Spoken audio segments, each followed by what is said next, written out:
Hello friends, इस video में हम आपके लिए लेकर आए हैं मौर्य काल 322 ईसा पूर्व से लेकर 185 ईसा पूर्व तक के महत्वपूर्ण जो कि 30 प्रश्नों को कंप्लीट करेंगे।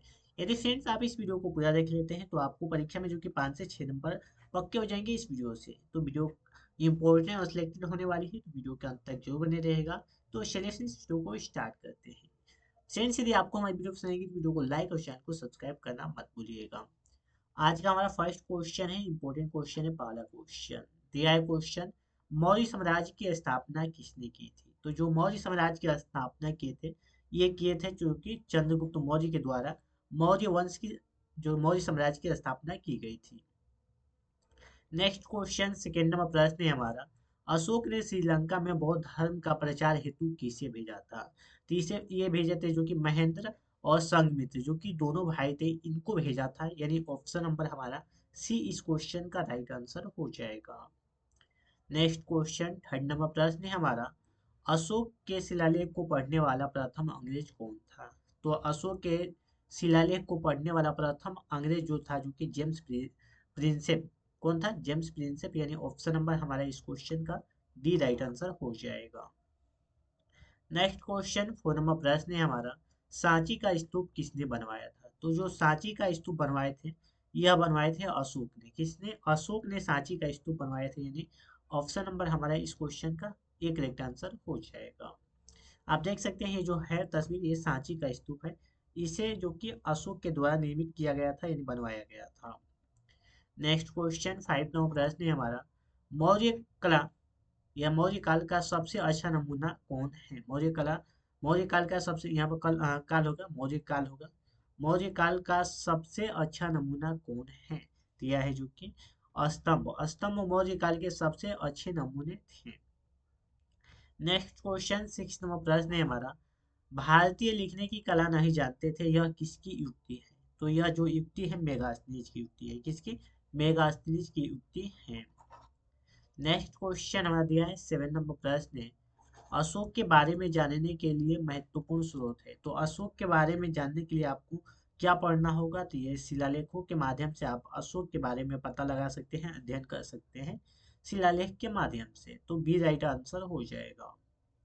नेक्स्ट क्वेश्चन, एट नंबर प्रश्न है हमारा, श्रीनगर की स्थापना किस मौर्य शासक ने की?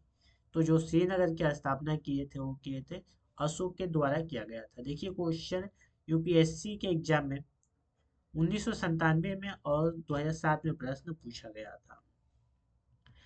अगला नेक्स्ट क्वेश्चन, नाइन नंबर प्रश्न है हमारा, कलिंग युद्ध की विजय तथा क्षत्रियों का वर्णन अशोक के किस शिलालेख में है? तो अशोक के 13वें शिलालेख में। किसमें? अशोक के 13वें शिलालेख में है। नेक्स्ट क्वेश्चन है हमारा, टेन नंबर प्रश्न है, प्रसिद्ध यूनानी राजदूत मेगास्थनीज भारत में किसके दरबार में आए थे? यानी भारत के किसके दरबार में आए थे? प्रश्न 1998 में प्रश्न पूछा गया था। तो ये आए थे जो कि चंद्रगुप्त मौर्य के दरबार में आए थे। किसके? चंद्रगुप्त मौर्य के दरबार में।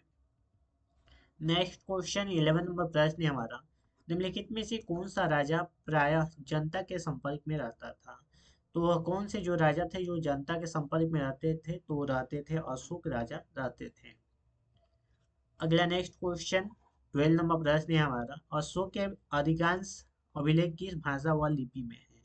तो प्राकृतिक और ब्राह्मणी भाषा में है। प्राकृतिक और ब्राह्मणी, यानी ऑप्शन ए करेक्ट आंसर हो जाएगा। नेक्स्ट क्वेश्चन दिया है, अशोक का समकालीन तुरमय कहाँ का राजा था? जो तुरमय राजा था, यह कहाँ का राजा था? तो यह था जो कि मिस्र का राजा था तुरमय। अगला नेक्स्ट क्वेश्चन, 14 नंबर प्रश्न है हमारा, किस ग्रंथ में सुडोक के लिए आर्य शब्द, ये जो आर्य शब्द है का प्रयोग होता है सुडोक के लिए? तो किसमें होता है? तो अर्थशास्त्र में उपयोग होता है इसका। नेक्स्ट क्वेश्चन, 15 नंबर प्रश्न है हमारा, अशोक ने अपने राज्याभिषेक के चौथे वर्ष में निग्रोध के प्रभाव से प्रभावित होकर किससे बौद्ध धर्म की दीक्षा ली थी? तो यह किससे बौद्ध धर्म की दीक्षा लिए थे? तो उपगुप्त से लिए थे। किससे? उपगुप्त से। अगला नेक्स्ट हमारा 16वां प्रश्न है, किसने पाटलिपुत्र को पोलिब्रोथा कहा था? तो पाटलिपुत्र को पोलिब्रोथा किसने कहा था? तो ये मेगास्थनीज ने कहे थे। अगला नेक्स्ट क्वेश्चन, 17वां प्रश्न है हमारा, मौर्य काल में एग्रोनोमाई किसे कहा जाता था? तो यह कहा जाता था कृषि विभाग का अधिकारी को कहा जाता था। किसे? कृषि विभाग के अधिकारी को कहा जाता था। अगला 18वां प्रश्न है हमारा, मौर्य काल में गुप्तचरों को क्या कहा जाता था? तो गुप्तचरों को कहा जाता था जो कि गुण पुरुष। क्या कहा जाता था? गुण पुरुष कहा जाता था। नेक्स्ट क्वेश्चन है हमारा 19 नंबर, किस जैन ग्रंथ में चंद्रगुप्त मौर्य के जैन धर्म अपनाने का उल्लेख मिलता है? यानी अपनाने का उल्लेख किसमें मिलता है? तो यह उल्लेख मिलता है जो कि परिष्ट परिवर्तन में मिलता है। अगला 29वां प्रश्न है हमारा, किस महीनों में मौर्यों का राजकोषीय जो कि राजकोषीय वर्ष आरंभ होता था उसमें शामिल है? तो वह कौन सा महीना है? तो वह है जुलाई, जिसे हम बोलते हैं आषाढ़ माह। नेक्स्ट क्वेश्चन 21 नंबर प्रश्न है हमारा, अशोक के काल में कौन सी लिपि दक्षिण भारत में प्रवर्तित हुई थी? तो कौन सी हुई थी? तो यह हुई थी ब्राह्मणी लिपि परिवर्तित हुई थी। 22 नंबर प्रश्न है हमारा, अशोक द्वारा कलिंग पर चढ़ाई की जानकारी के लिए कौन सा सबसे अच्छा यानी सबसे महत्वपूर्ण स्रोत है? सबसे महत्वपूर्ण आपको स्रोत बताना है तो वह है जो कि 13वां बृहद शिलालेख क्या है? सबसे महत्वपूर्ण स्रोत है। 23 नंबर प्रश्न है हमारा, बिंदुसार की मृत्यु के समय अशोक एक प्रांत का गवर्नर था, इस प्रांत की पहचान करें। यानी किस प्रांत का गवर्नर था? तो वो प्रांत था जो कि उज्जैन। कौन से प्रांत के? उज्जैन प्रांत के जो कि गवर्नर थे।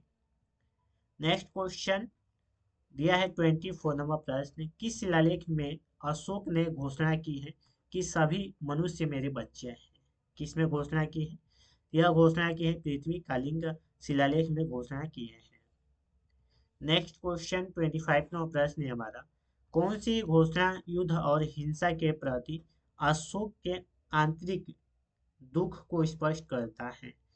तो यह स्पष्ट करता है कलिंग का पृथक शिलालेख को स्पष्ट करता है। नेक्स्ट क्वेश्चन 26 नंबर प्रश्न है हमारा, दिया है प्रश्न, अशोक के मानसेहरा जिसे बोलते हैं यह है पाकिस्तान में, और शहबाजगण जो भी पाकिस्तान में ये भी है, से प्रांत बृहद शिलालेख में किस लिपि का प्रयोग किया गया है? तो इसमें खरोष्टी लिपि का प्रयोग किया गया है। किस लिपि का? खरोष्टी लिपि का प्रयोग किया गया है। नेक्स्ट क्वेश्चन 27 नंबर प्रश्न है हमारा, इसका आंसर जो कि हमने टिक कर दिया पहले से ही, कहाँ से अशोक के जो कि द्विभाषी ग्रीक और अरामाइक अभिलेख प्राप्त होता है? तो यह कंधार से प्राप्त होता है। नेक्स्ट क्वेश्चन है हमारा 28 नंबर प्रश्न, कौटिल्य द्वारा रचित अर्थशास्त्र कितने जो कि अधिकरणों में विभाजित है? तो यह 15 अधिकरणों में विभाजित है। नेक्स्ट क्वेश्चन 29 नंबर प्रश्न है हमारा, दिया है अशोक का समकालीन तुर्मै कहाँ का राजा था? तो आपको हमने एक प्रश्न बताया, मिस्र का राजा था तुर्मै। नेक्स्ट क्वेश्चन 30 नंबर प्रश्न है हमारा, किसके शासन में डायमेक्स जिसे हम बोलते हैं डिमेक्स भी बोलते हैं भारत आया था? तो यह किसके शासनकाल में आया था? तो बिंदुसार के शासनकाल में आया था। तो फ्रेंड्स, इस तरह हमने इस वीडियो में इतिहास के महत्वपूर्ण प्रश्नों को कंप्लीट किया है, जो कि जिसमें हमने 30 महत्वपूर्ण प्रश्नों को बताया। ये ऐसे प्रश्न हैं जो कि बार बार परीक्षा में, जैसे एसएससी जीडी हो गया, यूपी पुलिस हो गया, आरपीएफ हो गया, इन सभी परीक्षा में बार बार प्रश्न पूछे जाते हैं। तो फ्रेंड्स, यदि आपको हमारी वीडियो क्वालिटी पसंद नहीं होगी तो वीडियो को लाइक और चैनल को सब्सक्राइब करना मत भूलिएगा। तो फ्रेंड्स, आज के लिए इतना ही, फिर मिलता है अगले नेक्स्ट वीडियो में। तब तक ले जाएं दोस्तों, वंदे मातरम।